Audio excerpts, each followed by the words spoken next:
Chapter 11. Not again, curse it all, Sir John Roberts said. There was one among the soldiers who was not uniformed, a short-statured man dressed in Eastern clothes, who could have almost passed for a local, if not for his carefully trimmed hair, which was buzzed close over the ears. He dismounted his horse, and without a word to my family or Sir John Robert, walked right up the stairs to where I stood. "Am I addressing Miss Lisbette Blackwood?" he asked.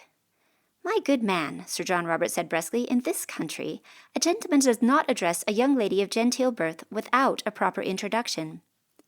The man bowed. "Then will you please introduce me, Sir John Robert?" "Not until I know your business," Sir John Robert replied tersely. Uncle William had joined us under the portico. "Who are you, and what is your interest in my niece?" "My name is Agent Salts," he replied, "and it is my duty to question this young lady concerning certain events over the past few days." Speaking quickly, I said, "And I'll be happy to answer any questions, but can it wait until we go inside?" He was pleased. "I'd be only too happy to go inside." I cringed and looked at Sir John Robert. "I didn't mean—" Agent Salts finished for me.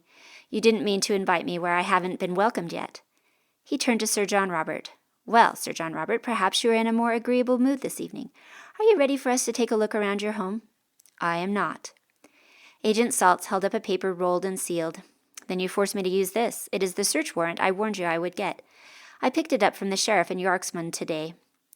Sir John Robert's face went red, and for a moment I thought he had forgotten to breathe. But then he barked out, "Hanson!" Hanson appeared at the door. "Yes, sir?" "Inform my wife," he shouted, as if Hanson was deaf, "that she is about to have uninvited guests in her home."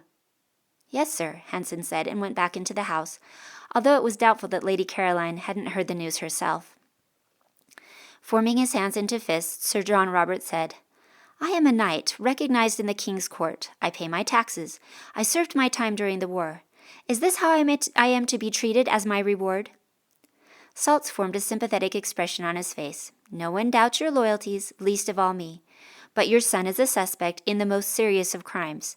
It is my sworn duty to seek him out in order to question him." "In dangerous and treacherous days such as these, when no king yet sits on the throne," Sir John Robert said, "you'll forgive me if I, on the other hand, doubt your loyalties." Agent Salts raised his eyebrows. "My loyalties? I think you know what I mean." Salts smiled coldly and then called to the soldiers, "Start your search." Without further ceremony, the soldiers fanned out. Some of them spread out to the grounds, but the majority of them went right into the house. I bit my tongue and stared hard at the steps. I felt every bit as insulted as Sir John Robert. I wanted to lash out at George, who remained standing nearby, but I could not afford to reveal my involvement with the situation yet. Uncle William was going to have enough to be angry about before long. He didn't need to know that I was involved even by accident with Timothy's mess. Of course, how long could I keep it hidden with Agent Salts and George here asking tactless questions in front of everyone? "Shall we go inside?" Sir John Robert said to us all as he wiped his damp forehead with his pocket handkerchief. Timothy's house was as familiar to me as my own. Some people said it was the finest house in the Tri-County area. One step inside and anyone could see the mark of taste and elegance reflected in the quality of furnishings and wall decor. Although the Eastons had always been well off, much of the most recent wealth had come from Sir John Robert's mother, Celia Brixton, the Audleton-born woman who bore so much of Aunt Esme's poisonous hatred. The family ties remained strong, and the Easton Trading Company continued to benefit from it.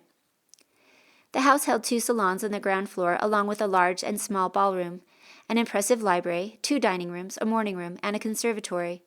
The grand stairway led up to 3 drawing rooms, the family's private apartments, and several guest bedrooms. Higher still were the servant quarters and workrooms. The basement held the kitchens, still rooms, and cellars. The place employed a small army of servants, many of them generational, including Hanson, who, along with a nervous footman, was helping take our things. I looked for Lady Caroline to come greet us, but she was nowhere in sight. I had no doubt her absence stemmed from the fact that soldiers were zigzagging through the house. "Perhaps," Salt suggested as he removed his hat and placed it on the entrance table, "this might be an opportune time for us to question young Miss Blackwood. Is there a room we could use?" "I will not have my niece questioned alone by strangers," Uncle William said as he took off his gloves and handed them to Hanson. "If you have questions, you may ask them here. She has nothing to hide." "Though that may be," Agent Salt says, "it is my experience that privacy leads to honesty." "Honesty!" Uncle William cried. "What would induce an innocent child like Lisbette to lie?" The man's eyebrows shot up, and I got the feeling that Agent Salts was already more familiar with my history than was comfortable. Besides, Uncle William continued, what does Lisbette have to do with your investigation? She only returned home last night. And where do you think she's been these last few days? Agent Saltz asked with real curiosity. Traveling, of course, Aunt Geraldine said. It's interesting to me, Saltz said, to note that Timothy Easton has also been traveling. It is further interesting to me that the two of them were both traveling through the mountain pass during the same time. Lisbette, Uncle William said, tell the men you were with Ben Redcliffe. I was with Ben Redcliffe, as these gentlemen well know, I said, glowering at George. You see, Captain Hargrave was in the mountains looking for Timothy, and we crossed each other's paths. And, as he will no doubt tell you, I did travel briefly with Timothy. When I got home and found all the trouble he was in, I thought that if I said anything, I might make things worse. But I'll be glad to answer Agent Saltz's questions in private if he thinks it might be helpful. I waited for Agent Saltz to contradict me in front of my uncle, but all he did was to give a small smile, turn to Sir John Robert, and say, "A private room, please." Sir John Robert pointed to the doors leading into the crimson salon. "Through those doors. The fire hasn't been lit, but perhaps that will encourage you to keep your questions brief." George followed Agent Saltz and me into the salon. Agent Saltz had picked up a candelabra on our way in and set it down on the mantel, while George closed the door behind us.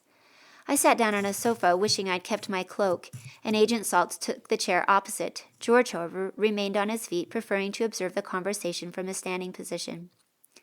"Now, Miss Blackwood," Agent Saltz said as he made himself comfortable, "I can see that you have a lot to hide from your family, but with all due respect, we'll leave the half-truths and white lies behind now. I'll be blunt. I don't like you.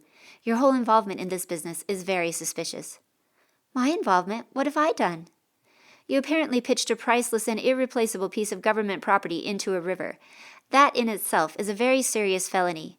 You do understand that if the Great Seal were to fall into the wrong hands, the results could be chaos, especially here in the East." "Then perhaps I ought to be congratulated," I said evenly. "It appears that I've successfully kept it out of the wrong hands."